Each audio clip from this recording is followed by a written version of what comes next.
Hi! In front of me is Nokia X10, and today I would like to show you how you can connect it to printer. First of all, you need to open Devices Settings. Then choose Connected Devices. Now you need to click on Connection Preferences and select Printing. Finally, click on the Footprint Servers or select Add Service and install the best one for you.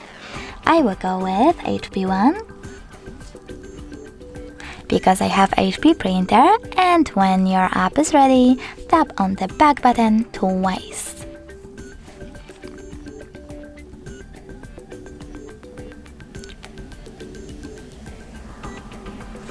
Finally, click on one of your services and tap on this switcher if it's not already on. Your device is now looking for a printer.